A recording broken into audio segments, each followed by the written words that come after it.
E olha só, gente, vamos falar de coisa séria agora. Quando se fala em sonho, é coisa séria, né? Concretizar o sonho da casa própria é a vontade de muitos brasileiros, né? A sua também. Mas é preciso ter alguns cuidados na hora de financiar uma casa ou um apartamento. A Janaína, por exemplo, está passando por um problemão. Ela mandou uma mensagem para a gente com a seguinte dúvida: acabei de comprar um apartamento e depois de assinar todos os documentos, inclusive com o banco, a construtora disse que houve uma reavaliação e que vou ter que pagar R$10 mil a mais. E aí perguntou, né? O que é que eu devo fazer? A Sheila Sodré e o advogado Vinícius Pereira estão aqui com a gente para nos ajudar a tirar essa dúvida, né? Primeiro, bom dia, pessoal. Bom dia, Bruna. Vinícius já estava falando aqui durante os bastidores, né, no intervalo, que é uma pergunta cheia de detalhes, né? Exato, com certeza. Primeiro, é grande satisfação para mim participar desse programa com vocês. E respondendo à pergunta, existem algumas vias que podem ser utilizadas para solucionar esse problema.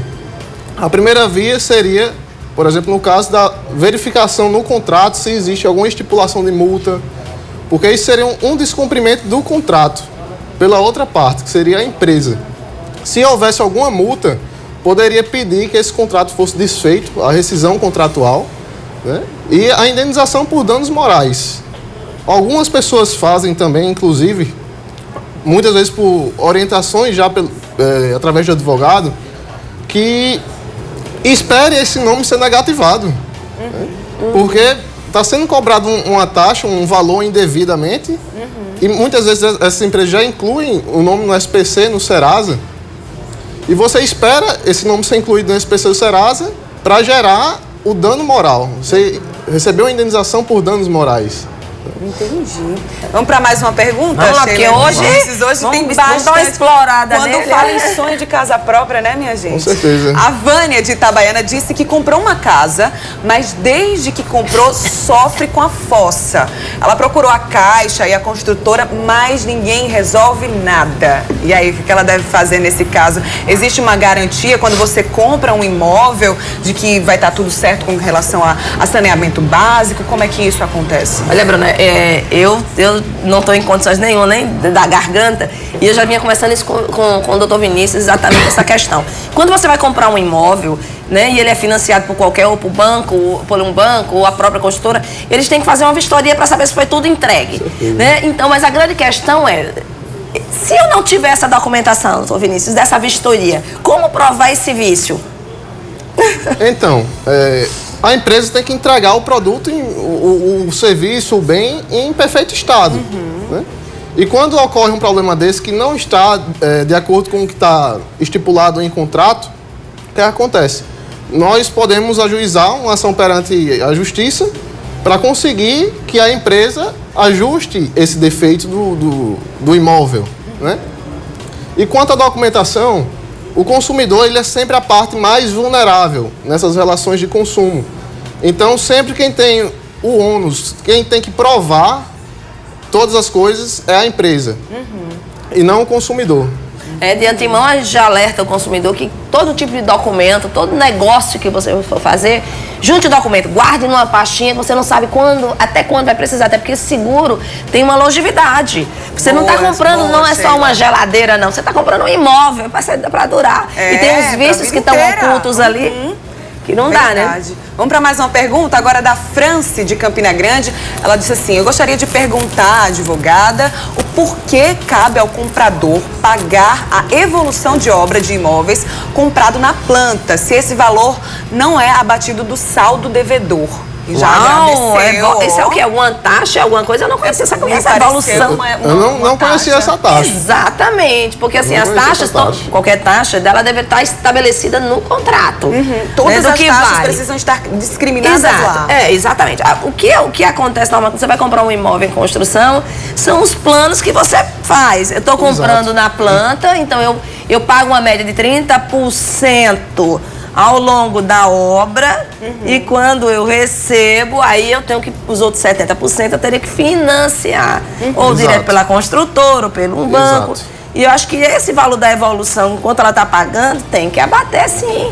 Se for essa a questão. Agora, se for alguma taxa, Né? Se não tiver no contrato, por exemplo, você acredita, doutor Vinícius, que há uma possibilidade de algum acordo, de alguma negociação antes de ir para o judiciário? Dessas pessoas que estão nos tirando essas dúvidas, com essas dúvidas, vale a pena levar um advogado administrativamente e tentar uma negociação com a construtora?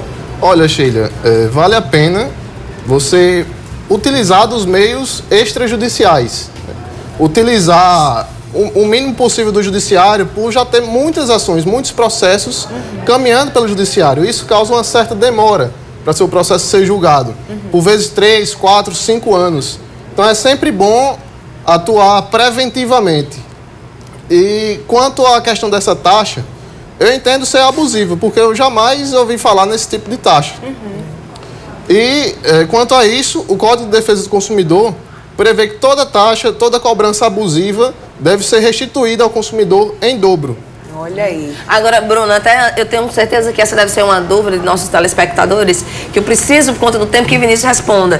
Que é no caso, por exemplo, eu paguei na planta, comprei um imóvel na planta, só que com a crise e com alguns problemas pessoais eu não consigo mais pagar esse imóvel. E aí eu não tenho como manter esse imóvel. O que fazer? Quanto é que eu tenho de direito de ressarcimento, já que eu vinha pagando enquanto ele estava sendo construído? A bola é sua. Boa pergunta. Então, eu gosto de adotar o que os tribunais de justiça, o Tribunal de Justiça de São Paulo já meio que definiu uma taxa média de 10% a 15%.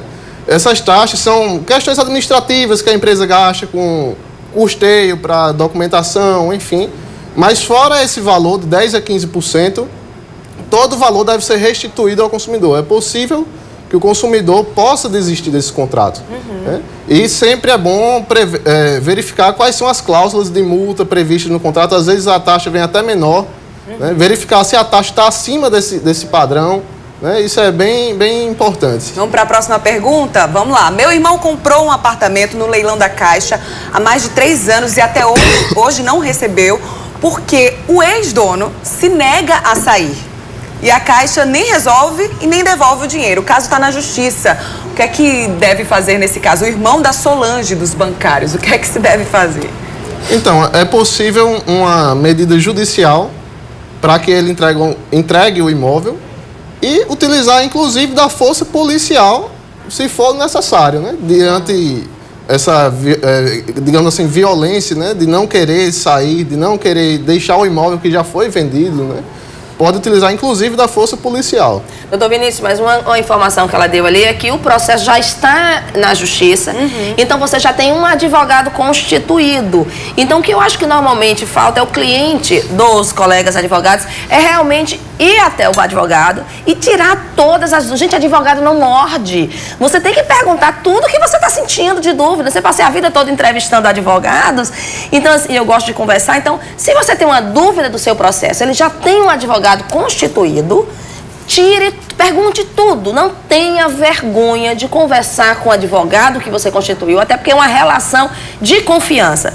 Pergunta, não está sabendo o que fazer, o que está acontecendo? Pergunta, questione, mas não saia de lá com dúvidas. Falando em questionamentos, em dúvidas, tem outras várias perguntas, Infelizmente o nosso tempo aqui é curtinho, mas vocês vão responder pelo Instagram, é isso? Olha, o doutor Vinícius, ele vai responder algumas agora, que eu vou colocar no nosso Instagram, como ele também não só tem um livro, um e-book muito interessante sobre direito civil, para você poder ter acesso a isso, como ele tem também um perfil no Instagram. Tá passando aí na tela, olha aí na tela, exatamente. Isso aí você que adora o Instagram, que gosta de estar visitando, aproveita para visitar, para ter conhecimento jurídico e aí de uma forma mais descomplicada.